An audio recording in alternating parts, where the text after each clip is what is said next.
종목은 대체 왜 올랐을까요? 7개 종목을 토대로 시장 분석 나눠볼 텐데요. 현대중공업, 신대양재지, ESV 등등을 꼽아놓고 있습니다. 하나씩 열어보자. 카카오부터 볼까요?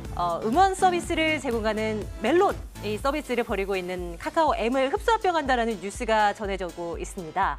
카카오톡이 카카오 M을 흡수합병함으로 인해서 그 시너지 효과 예상되는 부분은 상당히 좀 크지 않을까라는 증권사 분석이 있긴 한데요. 그런데 어찌된 것이 이런 기대감들을 정말 1도 반영을 하지 못하는 카카오의 주가 움직임을 최근 들어서 많이 봅니다. 장 초반에는 강세를 좀 보여주기도 했습니다만 지금 하락으로 돌아서서요. 2% 정도의 조정이 나온 채 진행이 되고 있는 모습, 11만 4천 원 현재 거래되고 있습니다.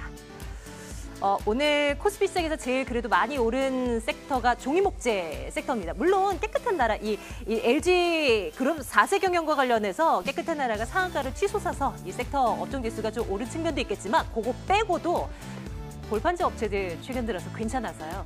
폐지 가격이 많이 급락했습니다. 이 폐지를 원료로 쓰고 있는 골판지 업체들이 한방 웃음을 짓고 있습니다. 일단 1분기 실적 잘 나왔고요. 올 한 해 통틀어 보더라도 올해 최대 이익이 찍힐 것이다라는 기대감 그 어느 때도 더 높아지고 있습니다. 이 시각 현재 3% 넘는 급등이고요. 차트 열어보면 꾸준히 우상향하고 있는 모습이 확인되고 있습니다. 이번에는 ESV라는 업체를 볼까요? 혹시 이 업체 아시나요? 그 사물 인터넷 관련한 이 스마트 홈이나 스마트 카, 드론 등등을 제작해서 생산해내는 그런 업체를 말하는데요. 이 업체에 대한 이슈가 있어서가 아니라 삼성전자의 움직임 때문에 이 업체가 부각이 되고 있습니다.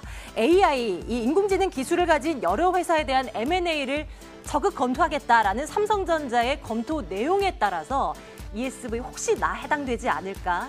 이 넥센테크도 마찬가지고요. 기대감 쏠리면서 오늘장에서 급등하는군요. ESV는 6%대 급등 진행되고 있습니다.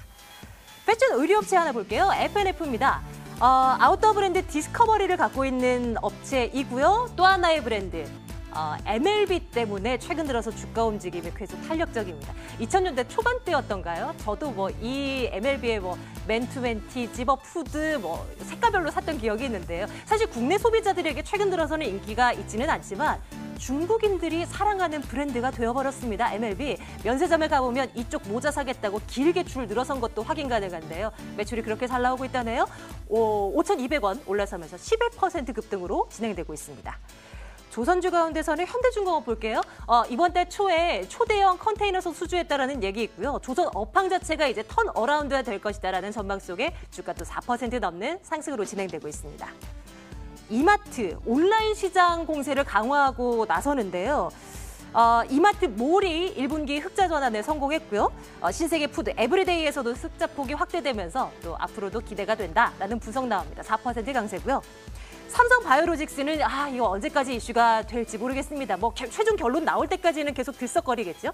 2% 넘는 상승으로 진행되고 있고 앞서서 많이 들으셨을 거예요. 미국의 바이오젠이 콜옵션, 이 바이오 에피스에 대한 콜옵션을 행사할 예정이다. 이런 얘기가 나오면서 또 오늘 시장에서 부각되고 있는 모습입니다. 자세한 얘기 좀 나눠보도록 하겠습니다. AR인베스트 오현진 팀장과 함께 오늘 장 분석을 해보도록 할게요. 팀장님 어서 오세요. 네, 안녕하세요. 예, 안녕하십니까. 삼성 바이오로직스야 앞선 프로그램에서도 많이 다뤘을 테니까요. 네네. 저희는 다른 쪽 봐요. 이 내수 쪽에 한번 집중해 볼까요? 이마트에 대한 어떤 긍정적인 얘기들이 조금씩 흘러나오는데 이 종목에 대한 평가 먼저 해주시겠습니까? 네, 결론부터 말씀드리면 긍정적으로 보고 있습니다. 일단 유통주 자체가 일단 소비 심리 회복했다는 기대감을 어느 정도 갖고 있다고 보고 있고, 다만 최근에 유통주들의 흐름이 대부분 좋았는데 이마트는 그렇지 않았어요. 그래서 그에 따른 이유를 한번 분석해 보면 첫 번째는 이제 최저임금 인상에 따른 부담을 어느 정도 갖고 있는 그런 종목이었고, 두 번째는 영업시간 단축이었습니다. 그래서 지금 이마트가 원래 밤 12시까지 했는데 이제 11시까지 해요. 그래서 이게 몇 달 정도 지났죠. 그래서 실제로 이런 부분들 때문에 1분기 영업이익이 한 8% 정도 감소를 했습니다. 근데 그에 대한 부담은 이미 주가에 반영이 됐다라고 보고 있고, 영업시간 단축 같은 경우에도 이제 소비자들이 적응을 했어요. 그래서 이마트 몇 시까지 하는지 대부분 안단 말이에요. 그래서 허탕치지 않습니다. 그래서 조금 더 빨리 오지. 그런 부분 때문에 매출 위축은 거의 끝났다라고 보고 있고,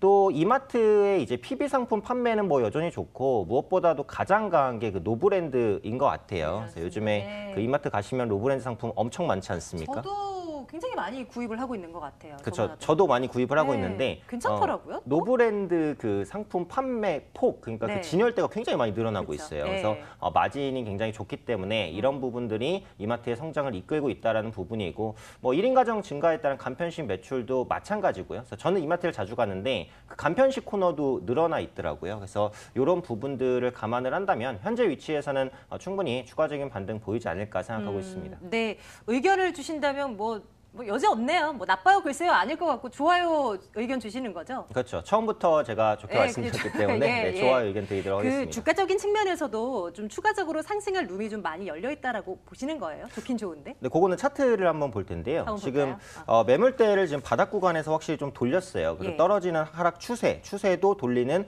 오늘이 딱 초입이에요. 그래서 거래량도 어느 정도 있기 때문에 네. 지금 위치부터 반등을 시작할 수 있지 않을까 싶고요. 뭐 1차적인 목표가는 한 29만 원 정도 보고 홀딩하셔도 괜찮겠다 생각합니다. 예, 오늘을 기점으로 해서요. 오늘 강하게 튀어오르고 있고 최근 들어서 들려오는 또 소비자들의 강한 이 긍정적인 목소리에 기대어서 주가 얼마나 올라가는지 한번 지켜보죠.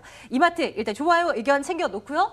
조선주 보겠습니다. 현대중공업도 그렇고 뭐 현대미포조선도 수주 얘기가 있었었죠. 뭐 조선업황 좀 괜찮아지고 있는 건가요? 이에 대한 판단은 어떻게 내리고 계십니까? 네, 조선주는 지금 호재랑 악재가 계속 같이 나오는 것 같아요. 그러니까 어제 같은 경우에는 외국계 펀드에서 뭐 조선주를 좀 털었다, 뭐 이런 이슈가 조금 나왔습니다. 네. 근데 오늘 같은 경우에는 또 LNG선 수주 기대감이 좀 부각이 되면서 반등을 시도하고 있는 모습이고요. 앞으로도 또 호재와 악재가 많이 나오겠지만 저는 호재 쪽에 그래도 조금 더 무게를 두고 있습니다. 일단 무엇보다도 주가예요. 지금 조선주의 주가가 전혀 부담스러운 위치가 아닙니다. 그래서 지금 주가를 급락시킬 만한 악재가 추가적으로 나올까? 그렇지는 않을 거라고 생각을 하고요. 그러니까 이전에 있었던 조선사의 대규모 손실은 작년 혹은 재작년에 대부분 재무제표에 반영이 됐습니다. 그래서 그 정도 큰 폭의 적자가 나올 가능성은 매우 제한적이다라고 보고 있고요.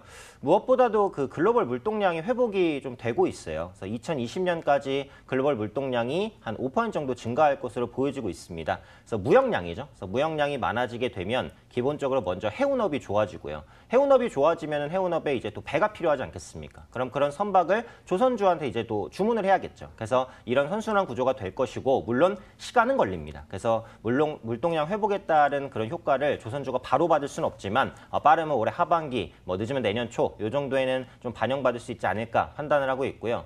뭐 유가 얘기 빼놓을 수 없겠죠. 그래서 최근에 WTI가 $70가 넘었습니다. 그래서 그러다 보니까 이제 해양 플랜트라든지 LNG선 수주에 대한 기대감은 높아진다라는 거죠. 그래서 결론적으로 말씀드리면 지금 조선주가 엄청 좋다 이렇게 보는 건 아니에요. 다만 좋은 쪽으로 조금 더 무게가 실리고 지금 주가 위치가 그렇게까지 높지는 또 않기 때문에 네. 지금 위치에서 주가의 방향성을 잡자면 그래도 상방 쪽이 조금 더 가능성이 높지 않겠느냐, 이 정도 시각으로 보고 있습니다.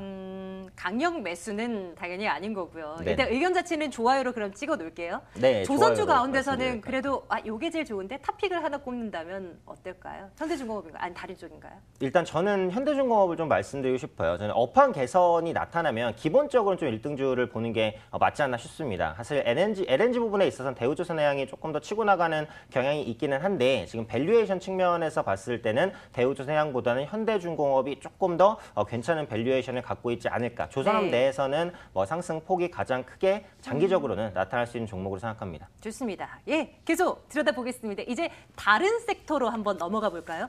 의복 관련 섹터 가운데서 오늘 FNF를 앞서 말씀드렸는데요. 이 종목 한번 살펴보겠습니다. 소리 소문 없이 계속 올라가는 것 같아서요. 그리고 좋은 얘기도 좀 잡히고 있는 것 같아서 괜찮습니까? 어떻게 보세요? 네, 지금 이제 52주 신고가를 기록을 하고 있어요. 그렇기 때문에 추세적으로는 추가 상승이 당연히 가능하다라고 보셔야 될 것 같고요. 일단 급등의 원인은 오늘 진짜 많이 오르네요. 그렇죠. 그래서 지금 10%까지 이제 급등을 한 상황인데 네. 1분기 영업이익이 좋았습니다. 그래서 전년 동기 대비 한 20% 정도 개선이 됐고, 영업이익이 좋아졌던 이유는 일단 계절 효과가 있어요. 앞서 앵커님도 말씀해 주셨듯이 그 디스커버리라는 브랜드에서 이제 패딩을 생산을 하잖아요. 그래서 올해 초에 워낙에 추웠기 때문에 패딩 판매, 뭐 평창 효과로 롱패딩 판매도 많이 나타났고, 이 MLB라는 브랜드가 그 중국 시장에서 또 성과가 좋습니다. 그래서 이런 부분들이 복합적으로 반영되면서 1분기 호실적을 기록했다라는 부분이고요. 근데 중요한 건 결국 앞으로겠죠. 근데 지금 52주 신고가 단기에 조금 많이 올라왔기 때문에 네. 이런 호재 부분들도 좀 많이 반영되지 않았나, 이런 생각은 기본적으로 좀 가지고 있고요. 이제 의류업체가 약간의 그 비수기로 진입을 합니다. 그러니까 여름철에는 아무래도 이 마진이 그렇게 많지 않는가 보죠? 그러니까 아주 쉽게 생각하면 네. 이제 겨울 옷은 두껍잖아요. 그리고 그러니까 상대적으로 비싸니까. 네, 비싸죠. 네. 근데 여름 옷은 좀 얇고 상대적으로 저렴하니까요. 그래서 그런 부분들 때문에 아무래도 좀 비수기로 들어간다는 부분이 약간 부담스럽긴 합니다. 하지만 저는 지금 의류주는 전체적으로 좋게 보고 있어요. 아, 그래요? 왜냐하면 네. 그 국내 소비 심리가 개선되면서 고가 옷들에 대한 판매가 회복이 되고 있거든요. 근데 이 종목 FNF 같은 경우는 이런 부분들에 대한 호재를 또 급격하게 반영한 부분들이 있기 때문에 주가에 있어서는 약간 부담스러운 위치가 되지 않았나 이렇게 생각합니다. 그럼 그런 의미에서 도장은 어떻게 해요? 세 가지 중에 뭐 좋아요, 글쎄요, 나빠요. 네, 그래서 제가 이제 글쎄요를 좀 말씀을 드리는데 네. 그래도 52주 신고가니까 만약에 보유하고 계시다면 빠르게 파실 필요는 없어요. 그렇죠. 그래서 매물대가 없기 때문에 추가 네, 상승을 네. 더 보시되 신규적인 진입은 좀 무리가 있을 수 있겠다. 이 정도 보고 있습니다. 그러면 이 의류 업체들 가운데서 FNF는 사실 너무 많이 올랐으니까 좀 부담이고 네네. 좀 덜 올랐는데 매력적이다. 올라갈 것 같다 하는 쪽은 어디를 보고 계세요? 아무래도 이제 OEM 업체 쪽이 조금 모멘텀을 받지 않을까라는 생각 정도는 가지고 있거든요. 그래서 영업무역 정도는 지금 위치에서는 조금 더 올라갈 수 있는 가능성들 열려있지 않았나 생각을 하는데 지금 의류업체도 사실 바닥권에서 조금 올라오긴 했어요. 그래서 네. 아주 매력적인 가격은 아니고 어떻게 보면 의류업체가 조금 지루하잖아요. 이게 옷이라는 게 판매가 갑자기 2배, 3배 늘어나는 뭐 제약바이오 같은 이런 성향을 보이지는 않기 때문에 조금은 지루합니다. 그래서 네, 지금 네. 뭐 의류업종을 긍정적으로 보고는 있지만 뭐 단기적인 관점에서는 당연히 접근이 안 되겠고요. 몇 개월 정도 보실 분들만 뭐 어느 정도 관심을 가지는 그 정도를 보셔야 되지 않을까 싶습니다. 생각해보면 정말 대박 아이템이 하나 탁 나와줘야 평창 롱패딩 같은 것들요. 이런 네네. 것들이 이슈화 돼야지 의류업체들 또 마치고 올라가는 모습이 이제 단기적으로 나타나는데 일단 여유 있게 투자 관점을 놓고 한번 챙겨보도록 합니다. 다음은 삼성전자의 이슈를 머금고 좀 부각되고 있는 종목 한 가지 들여다보도록 하겠습니다. 앞서서도 설명을 드렸는데요. ESV라는 업체예요. 뭐 하는 업체예요? 네, ESV가 아까도 말씀해 주셨는데 네. 뭐 자율주행차 네네. 아니면은 뭐 로봇 뭐 이런 핵심 AI 기술들을 좀 개발하고 있는 복합 사업을 좀 영위하고 있는 그런 업체라고 보시면 될 것 같아요. 그래서 지금 올라간 게 삼성전자가 AI 사업을 강화하고 M&A 가능성이 있다 뭐 이런 식으로 이제 연결이 되는데 ESV를 인수하면은 대박이겠죠, 주가는. 근데 가능성이 있는 거예요? 가능성이 있기는 한데 뭐 아주 미미한 상황이죠. 그냥 말로만 이제 네. 무성한 상황이니까. 네, 그래서 네. 이 인수 가능성을 보고 매수하는 건 너무 뜬구름 잡기고요. 맞아요. 그걸 차치한다고 하더라도 지금 AI 시장이 어쨌든 확대되고 있고 삼성이 대규모의 투자를 한다는 거 확실하지 않습니까? 그런 만큼 AI 키워드를 가지고 있는 종목군들이 강할 수는 있는 거예요. 분위기는 만들어지는 거니까요. 그렇죠, 그렇죠. 그래서 그 분위기 정도는 긍정적인 형성이 됐다는 거고 이 ESV가 AI 관련해서 기술들을 많이 갖고 있고 앞으로도 개발하고 있습니다. 뭐 자율주행 관련해서도 인공지능 블랙박스도 개발을 하고 있고 앞으로도 많은 상품들을 출시할 수 있을 것으로 보여지고 있어요. 그래서 그런 만큼 AI 관련해서 항상 꾸준하게 좀 언급될 수 있는 상황이고 혹시 모르지만 삼성의 M&A 가능성 뭐 있을 수도 있잖아요. 그래서 이런 부분까지 전체적으로 감안한다면 지금 위치에서는 반등을 좀 보여줄 수 있지 않을까 싶습니다. 네, ESV에 대한 의견은 좋아요 찍고 가고요. 또 내일장 탑픽으로도 탑7 가운데 ESV를 탑픽으로 꼽아주시네요. 자, 장 마감 임박해 오고 있습니다. 안신혜 앵커 연결할게요. 나와주세요.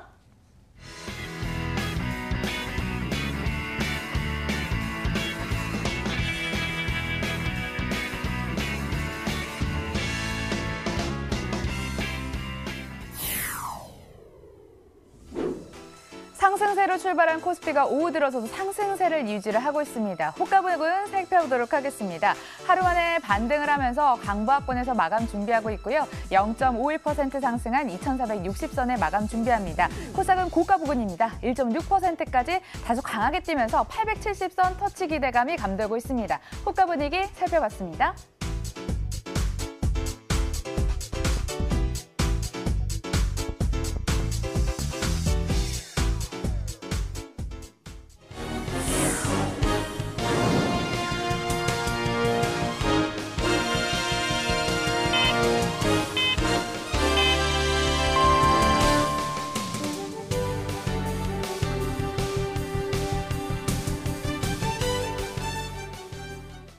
시장이 마감이 됐습니다. 5월 18일 마감 상황 함께 살펴보도록 하겠습니다. 코스피가 밤사이 흔들린 뉴욕 증시의 약세에도 불구하고 상승으로 출발했습니다. 오후 들어서 상승세 유지하더니 0.54% 상승한 2,461선의 종가를 형성했습니다. 특히 몇몇 우선주가 상한가에 등극을 하기도 했습니다. 코스닥은 강세였는데요. 1.61% 다소 강한 흐름 보여주면서 869선에 결국 종가를 형성했습니다. 완화된 투심 속에 상승하는 종목이 약 900개 이상이 됐습니다. 이어서 수급 살펴보도록 하겠습니다. 코스피는 기관의 수급 힘 덕분에 상승세를 유지를 했습니다. 기관 1,400억 원 순매수 우위를 기록을 했습니다만 개인과 외국인이 매도 우위를 나타냈고 오늘장 화두였던 의약품을 두고 메이저 수급 주체들의 매수 매도가 엇갈렸습니다. 코스닥에서는 외국인과 기관의 쌍끌이 매수가 나타났습니다. 기관은 700억 원 넘는 순매수를 외국인은 1,000억 원 넘는 순매수를 유지를 했습니다만 개인만이 사자를 외쳤고 IT 부품 관련주를 매도하는 움직임 나타났습니다. 1,000억 원 넘는 매도 우위였습니다. 특징 종목으로 카카오와 카카오M을 살펴보도록 하겠습니다. 두 종목이요 앞으로 합병을 한다고 하는데요. 일각에서는 시너지 기대감이 돌았지만 주가는 시들했습니다. 먼저 카카오 주가는 2.5% 하락하며 11만 3,500억 원의 종가를 형성했고 카카오M 낙폭이 더 컸습니다. 5% 이상 하락하면서 9만 3,100원의 종가를 형성했습니다. 업종별로는 운송장비 부품 섹터가 다소 강하게 뛰어올랐는데요. 지수별로도 6.91%나 올랐습니다. 넥센테크 무려 20% 강세 흐름, HLB까지 11% 급등 흐름 보이면서 오늘 장을 대응했습니다. 마감 상황 정리해드렸네요.